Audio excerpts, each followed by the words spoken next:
Hey, quick check-in with Chapter 6 of The Inconvenient Indian by Thomas King, an account of Native Americans in North America, something like that. This is Chapter 6 is just like Cowboys and Indians, where a lot of the chapter is spent talking about various kind of political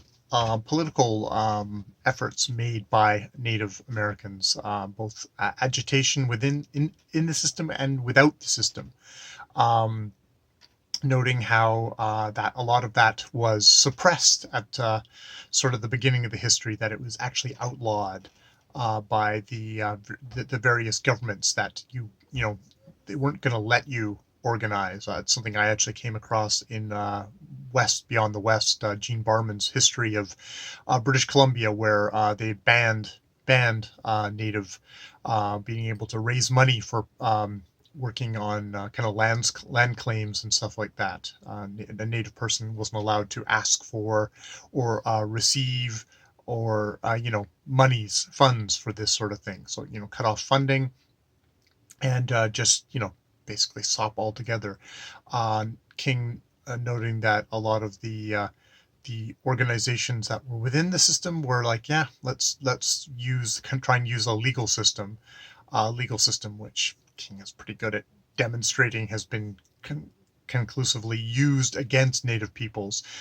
Everything that the white governments do is legal, because guess who gets to set the rules? But those very same governments. Um, so you get the rise of something like AIM, the American Indian movement, which doesn't really sound like it was starting off as like a violent organization. It was very much an organization that was agitating for change, that was doing education, things like that, but very quickly got classified as it's like a terrorist organization by the white governments. Um, and King, this is sort of where King's able to kind of is he's done this before, but he's inserting himself into the narrative. Not insert of He's like, hey, I was around back then. I was a young man, a college administrator, and hearing about stuff happening. We all piled into a van and started roaring off. It's like, where? Because one of the older Native ladies said, where are the warriors? And we piled into the van, and then by the time they're pulling out, it's like they were driving towards Wounded Knee, where the AIM was kind of barricaded in. He was like, I have a kid and families. It's like, I'm not a warrior. I'm a scared college administrator. Um, they got pulled over by the police. Their van was towed away. They were told to shut the fuck up. And they ended up piling back into the remaining cars that they actually did, and going back home. Um, but him noting, like, well, AIM wasn't the only organization around, but it was the one that got the most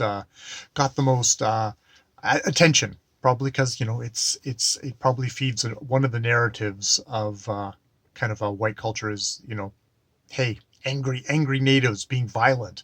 It's like, why are they so angry, and why aren't they working within the system? You can see why that was maybe they became, and if it bleeds, it leads. Basically, the general kind of you know focus of so much media. It's like nobody covers long grinding negotiations, which are used by governments to bankrupt native peoples and just wear them down.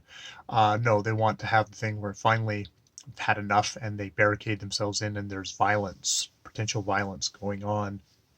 Um, so yeah.